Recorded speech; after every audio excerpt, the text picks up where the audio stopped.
नमस्कार। आज की ऑनलाइन कक्षा में आप सभी का स्वागत है। आज हम कक्षा 8वीं हिंदी कार्य पुस्तिका अध्याय 9 कबीर की साखियां का अध्ययन करेंगे। शुरू करते हैं। प्रश्न संख्या 1। इस चित्र के लिए पाठ का कौन सा दोहा ठीक रहेगा? ये चित्र दिखाया गया है और हमने हमारी पाठ्य पुस्तक में कबीर की साखियां पढ़ी हैं। उन साखियों में से दोहों में से कोई एक दोहा छांटकर आप यहाँ पर लिखें जो इस तस्वीर से मेल खाता हो, इस चित्र से मिलता हो।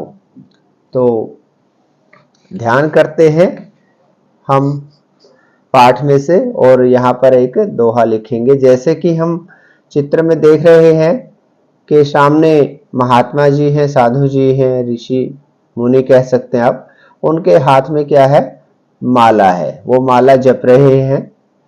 तो इस चित्र को ध्यान में रखते हुए हम यह दोहा लिख सकते हैं। माला तो कर में फिरे, जीभी फिरे मुख माही, मनुआ तो दहु दिशि फिरे, यह तो सुमिरन नाही। जैसे कि हम इस दोहे को पहले पाठ्य पुस्तक में से पढ़ चुके हैं और अच्छी प्रकार से उसका अर्थ भी, उसका भाव भी हम समझ चुके हैं। माला तो कर में फिरे, ये जो माला है, जो भी हम माला जपते हैं तो माला कहाँ जपते हैं? हमारे हाथ में होती है। तब माला तो कर में इस हाथ में फिरती है। हम इसको घुमाते रहते हैं एक एक मनके को। जीभी फिरे मुख माही, और हमारे जिस मंत्र का हम जाप करते हैं तो जीभ हमारी कहाँ फिरती है? मुख माही, मुख में ही फिरती रहती है। मनवा तो दहु दिशि फिरे, और जो हमारा मनवा का अर्थ है मन, हमारा मन तो दसों दिशाओं में फिरता रहता है। यह तो सुमिरन नाही, यह सुमिरन है मतलब भगवान का भजन या भगवान का स्मरण नहीं है। अगर हमारा मन एक जगह निश्चित नहीं है, हमारा ध्यान, हमारा मन भगवान में नहीं है और हमारे मन में तरह तरह के विचार आते रहते हैं, तो यह भगवान का सुमिरन नहीं है। चलते हैं प्रश्न संख्या 2 पर। प्रश्न संख्या 2।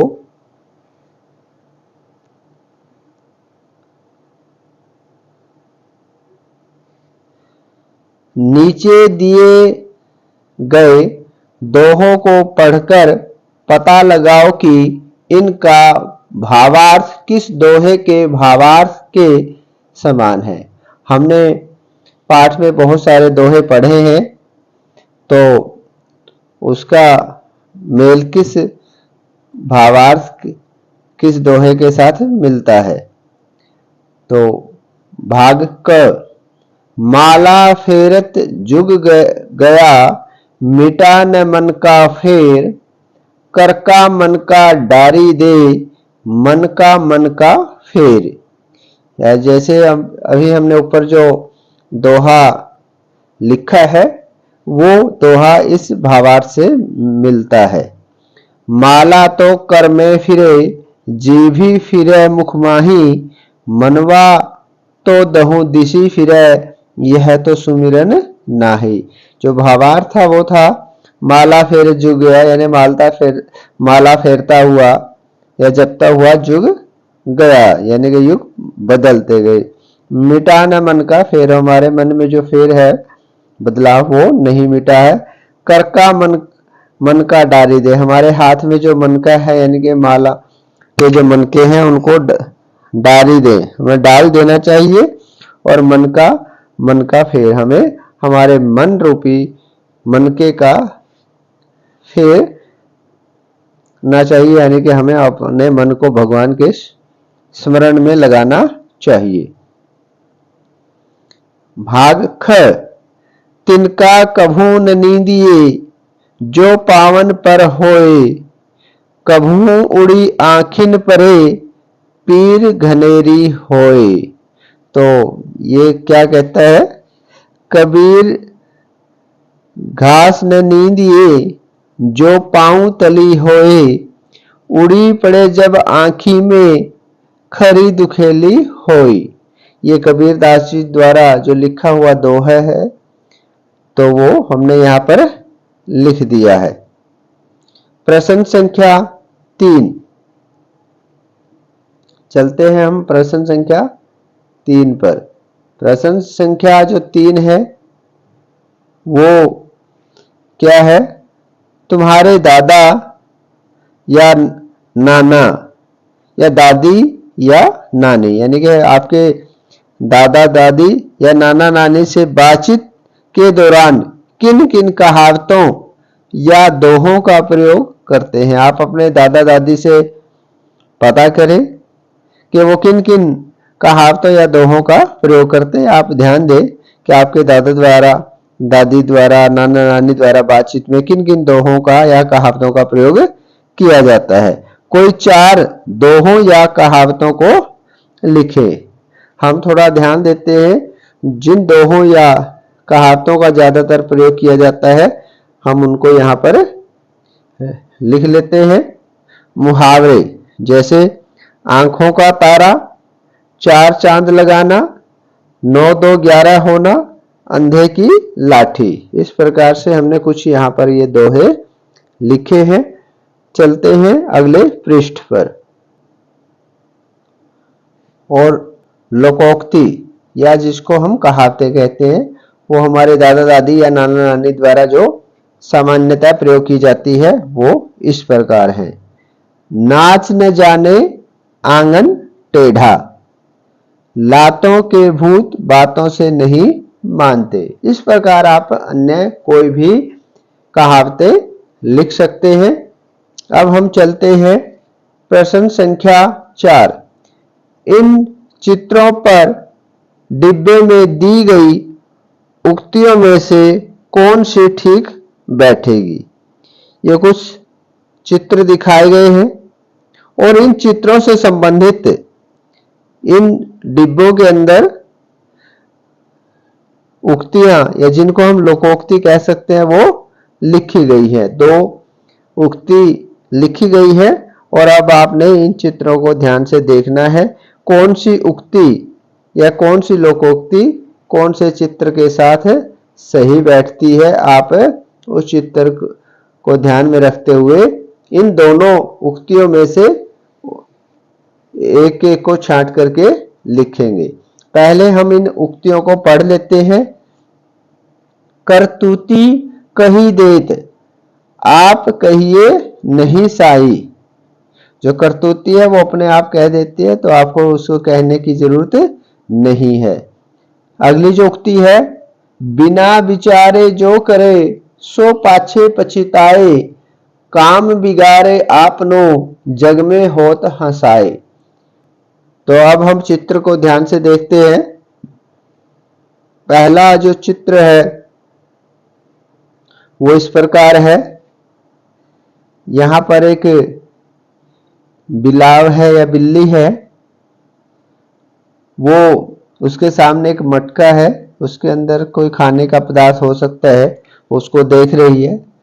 दूसरे चित्र में हम क्या देख रहे हैं कि वो मटके में रखे हुए सामान को, खाने की चीज को खाने के लिए वो गलती से उसके अंदर अपना मुंह ही फंसा लेती है। तो जैसा कि हम चित्र नंबर 3 में देखते हैं कि अब बिल्ली का मुंह मटके के अंदर या मिट्टी का जो छोटा मटका है, घड़ा है या पतीली भी कह सकते हैं आप, उसके अंदर फंस चुका है, वो अब निकालने से नहीं निकल रहा है।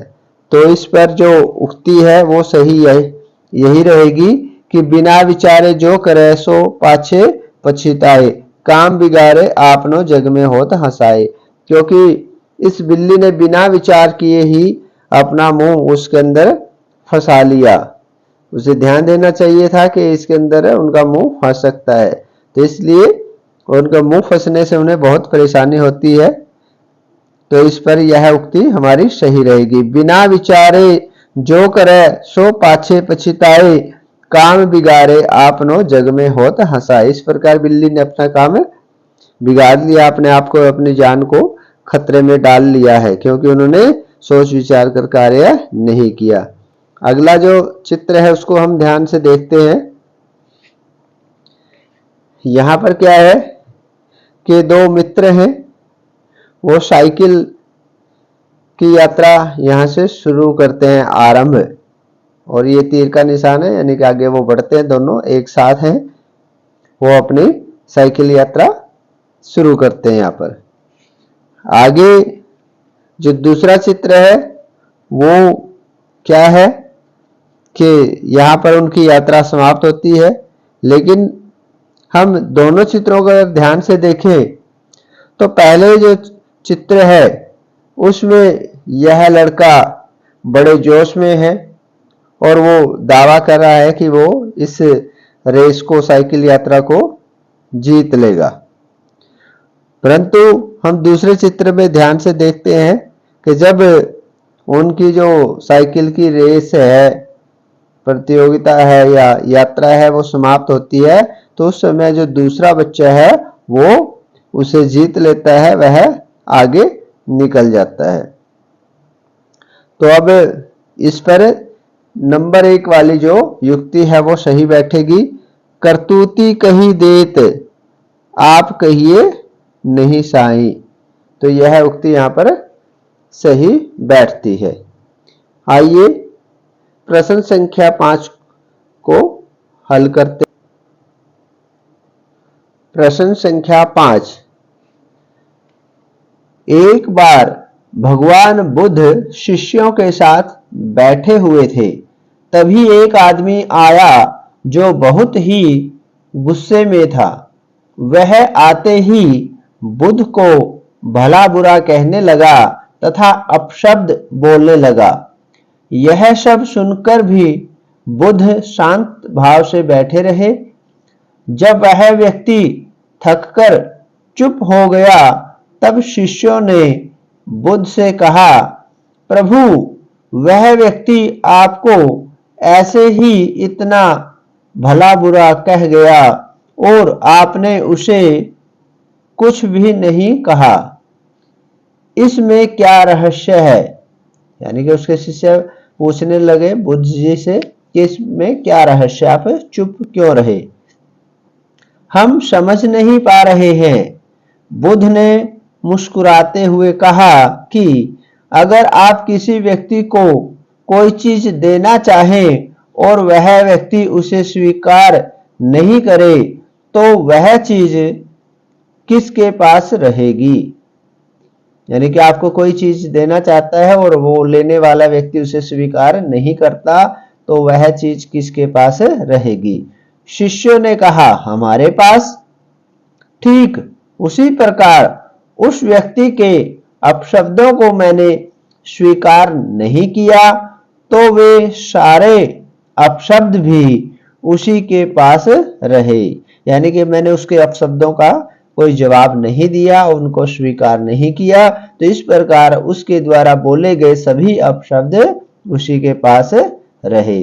अगर मैं जवाब दे देता तो उसका एक अपशब्द जवाब के दौरान कई हो जाते और ऐसे ही बात बढ़ जाती। तो आइए इस प्रसंग से संबंधित प्रश्नों को हल करते हैं।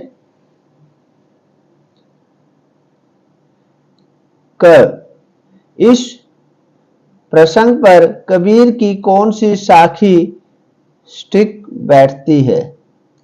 यानी कि जो प्रसंग अभी हमने ऊपर पढ़ा है बुद्ध जी के बारे में, इस प्रसंग से संबंधित कबीर जी द्वारा लिखी गई कौन सी साखी स्टिक बैठती है, यानी सही बैठती है। हम उनकी साखियों को पढ़ चुके हैं पाठ के अंदर।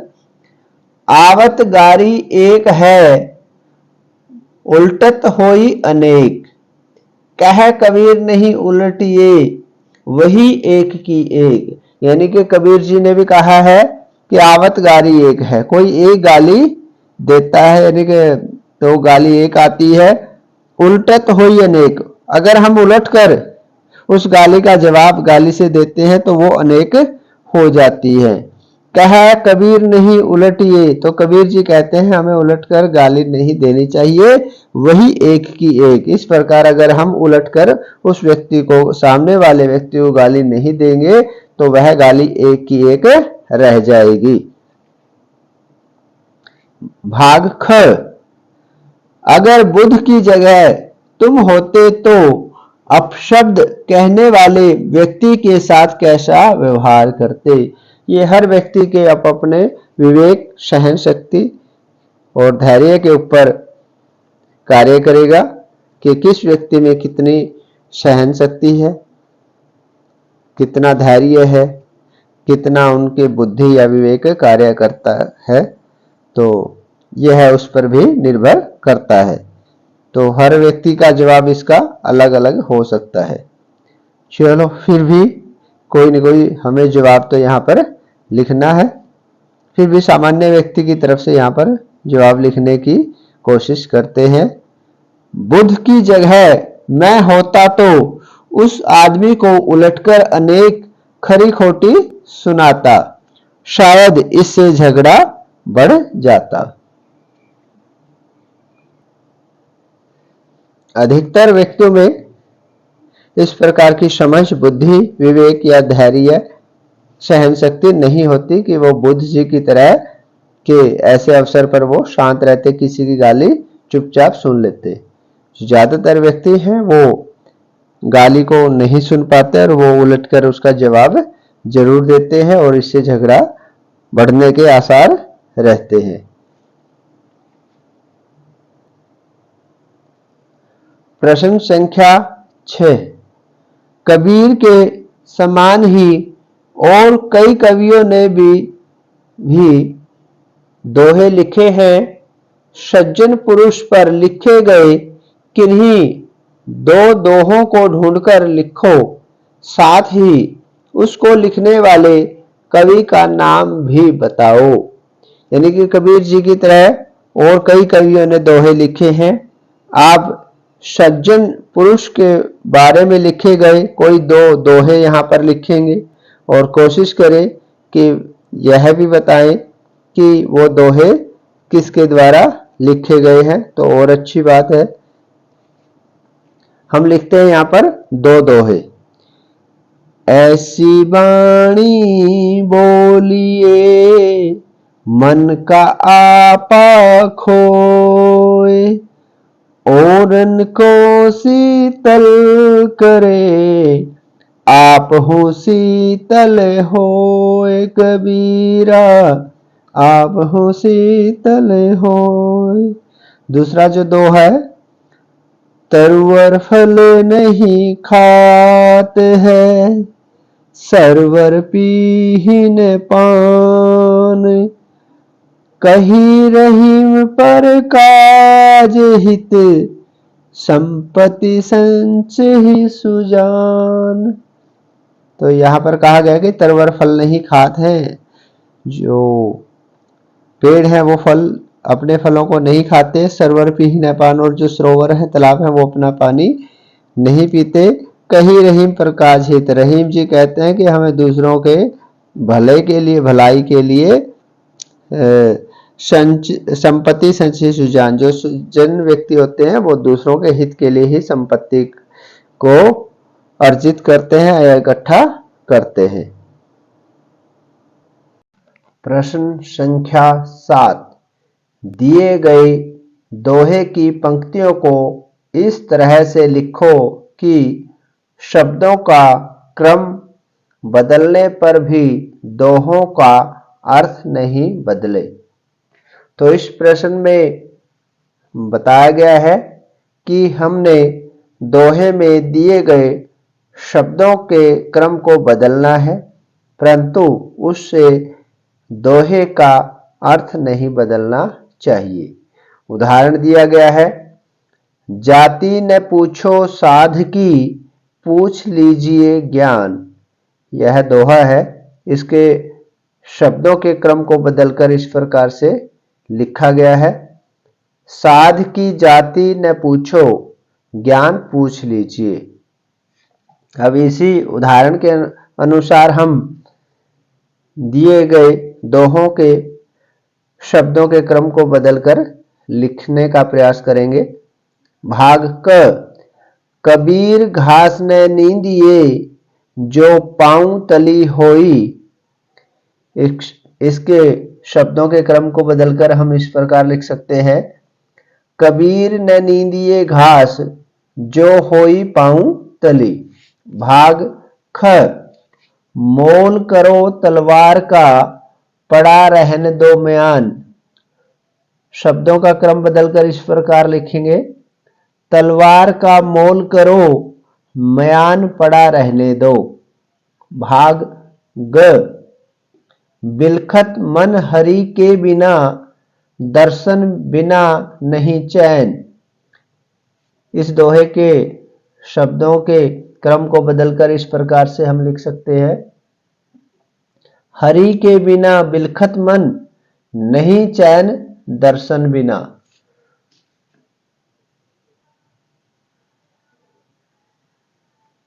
प्रश्न संख्या 8, दी गई पंक्तियों को कबीरदास की भाषा में लिखो। उदाहरण स्वरूप एक पंक्ति दी गई है, एक ही स्त्री आती है। इसको हमने कबीरदास जी की भाषा में लिखना है, एके नारी आवत है। इस वाक्य को, इस पंक्ति को हमने कबीरदास जी की भाषा में, उस जमाने की भाषा में बदलने का प्रयास किया है। तो देखते हैं। भाग क, तुम बहादुर मालूम होते हो। तो इसको हम बदलने का प्रयास करते हैं, तुम बहादुर लागत हो। भाग ख, पेड़ के नीचे साधु बैठा है। तो इसको इस प्रकार लिख सकते हैं, पेड़ तले साध बैठत है। भाग ग, चिड़िया उड़कर जब पानी में गिरी। इसको बदलकर इस प्रकार लिख सकते हैं, चिड़ी उड़ी जब पड़ी पानी में। भाग घ, अपनी लकड़ी को डाल दो। इसको इस प्रकार लिखेंगे, अपनी लकड़ी डारी दो। प्रश्न संख्या 9 इस प्रकार से है,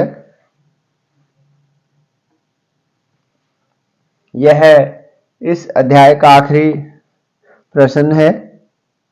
प्रश्न संख्या 9, बॉक्स में दिए गए शब्द नीचे लिखे शब्दों के समान अर्थ देने वाला है। ये जो बॉक्स है, ये थोड़ा गहरे रंग का, काले रंग का है। इस बॉक्स के अंदर कुछ शब्द दिए गए हैं। बॉक्स में दिए गए शब्द नीचे लिखे गए शब्दों के समान अर्थ देने वाले हैं। सही शब्दों के सामने उनके समानार्थी शब्द ढूंढकर लिखो।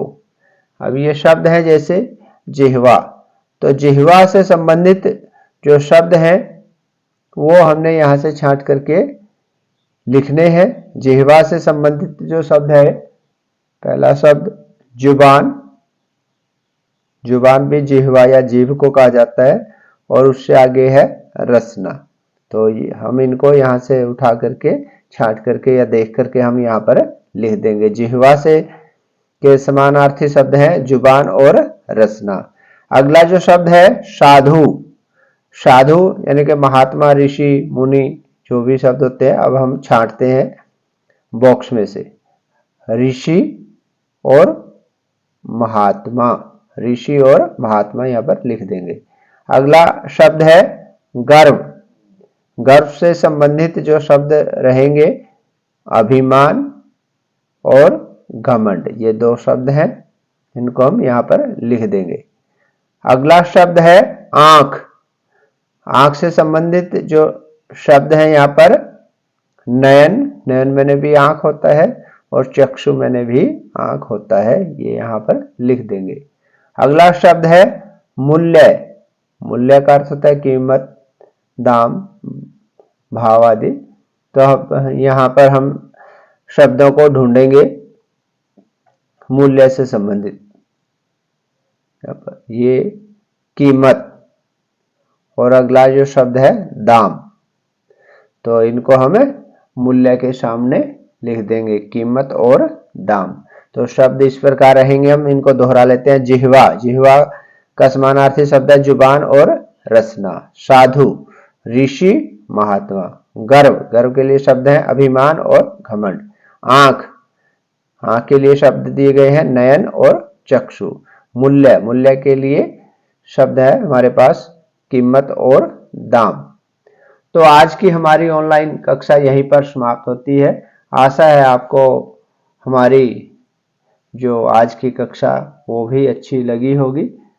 तो आपको हमारी ऑनलाइन कक्षाएं कैसी लगती हैं आप कमेंट बॉक्स में ज़रूर लिखें, और हमारे इस वीडियो को अपने दोस्तों में शेयर अवश्य कीजिए, जिससे हमारा उत्साहवर्धन होता रहे और हम आपके लिए नई नई वीडियो लेकर आएंगे।